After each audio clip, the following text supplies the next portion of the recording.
بسم اللہ الرحمن الرحیم۔ فعل ماضی کا سلسلہ چل رہا تھا، اسی کو ہم آگے کنٹینیو کرتے ہیں۔ ماضی معروف ہم نے پڑھا، اس میں فاعل جانا پہچانا ہوتا ہے۔ اس کی مثال دیکھیں، قرأ القرآن، پڑھا اس نے قرآن کو۔ اس میں فاعل ہوا پوشیدہ ہے، قرأ میں ہوا فاعل پوشیدہ ہے اور القرآن اس کا مفعول بہی ہے۔ اسی طرح سے قرأ الولد القرآن، اب یہاں پہ الولد فاعل ظاہر ہو گیا ہے اور القرآن اس کا مفعول ہے۔ پڑھا لڑکے نے قرآن کو، یہاں پہ فاعل جانا پہچانا ہے۔ اب ماضی مجہول میں فاعل نامعلوم ہوتا ہے اور مفعول کا ذکر ہوتا ہے، اور فعل ماضی مجہول کا ایک ہی وزن ہوتا ہے، فعیلا۔ یہ فعیلا کے وزن پہ آتا ہے، جیسے قورئا،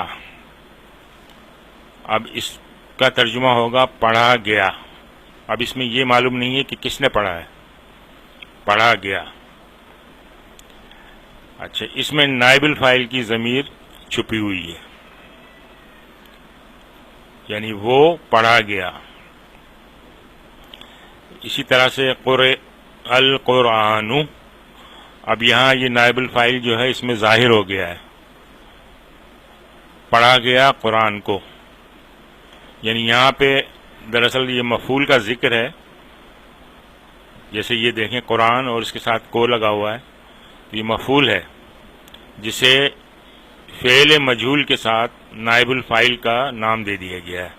یہ نائب الفاعل یہاں پر قرآن ہے، اسی لیے اس کو حالت رفع میں لکھا جائے گا۔ فعیلا کے وزن پہ اس کی گردان بالکل جیسے ماضی معروف ہے اسی کی طرح ہوگی، صرف یہ حرکات وغیرہ اسی کے حساب سے ہوں گی۔ یہ دیکھیے، جیسے فتحا، وہ کھولا گیا، اب اس کی گردان بالکل ویسی ہے، فتحا، فتحا،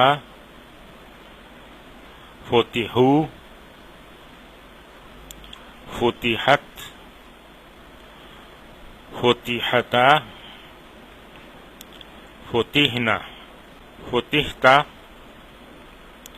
فتحتما، فتحتم،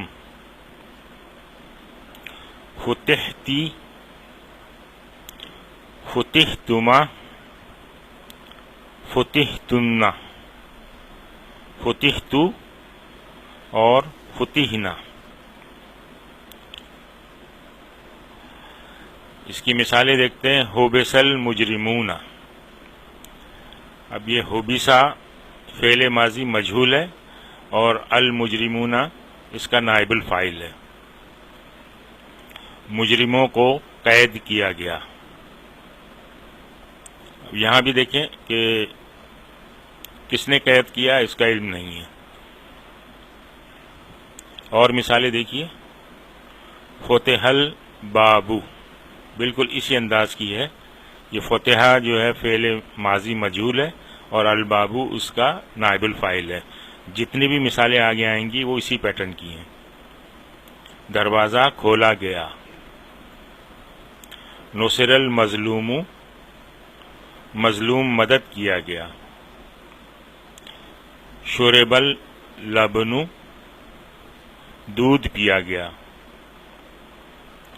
قتل السارق، چور قتل کیا گیا،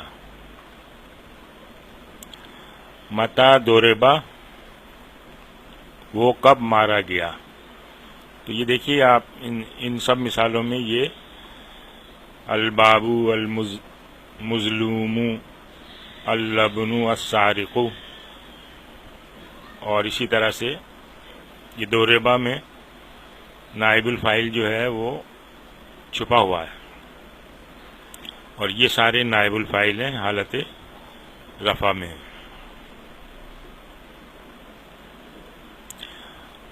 اور مثالیں دیکھتے ہیں، افلا ينظرون الى الابل كيف خلقت، اب یہ خلقت جو ہے چوتھا صیغہ ہے، اس لیے کہ الابلی مؤنث ہے اور یہ مجہول ہے۔ کیا وہ نہیں دیکھتے اونٹوں کی طرف کیسے پیدا کیے گئے؟ وَإِلَى السَّمَاءِ كَيْفَ رُفِعَتْ، یہ ماضی مجہول ہے، رفعت، اور آسمان کی طرف کہ کیسے اٹھایا گیا۔ وَإِلَى الْجِبَالِ كَيْفَ نُصِبَتْ، یہ نصبت ماضی مجہول ہے، اور پہاڑوں کی طرف کہ کیسے گاڑے گئے۔ وَإِلَى الْأَرْضِ كَيْفَ سُطِحَتْ، سُطِحَت یہاں پہ ماضی مجہول ہے، اور زمین کی طرف کہ وہ کیسے بچھائی گئی۔ یہ چند مثالیں تھیں قرآن میں سے۔ اچھا، المتعدی الی المفعولین، ایسے متعدی افعال جنہیں بات مکمل کرنے کے لیے دو مفعول کی ضرورت ہو تو وہ المتعدی الی المفعولین کہلاتے ہیں۔ مثال کے طور پر حسبہ حامد محمودن، حامد نے محمود کو گمان کیا۔ اب یہاں بات مفہوم نامکمل سا ہے کہ حامد نے محمود کو گمان تو کیا، لیکن کیا گمان کیا، بات پوری واضح نہیں ہو رہی۔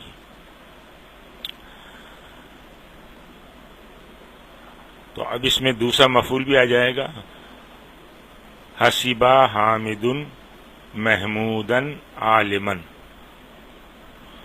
گمان کیا حامد نے محمود کو عالم، یعنی حامد نے محمود کو عالم گمان کیا۔ اب یہاں بات جو ہے وہ مکمل ہو گئی ہے۔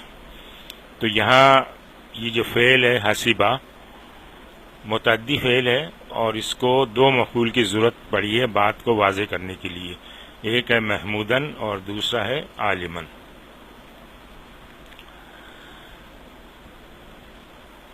اچھا، ماضی معروف سے ماضی مجہول بنانے کے لیے دو مفعول والے متعدی مجہول فعل سے فاعل کو ہٹا دیں۔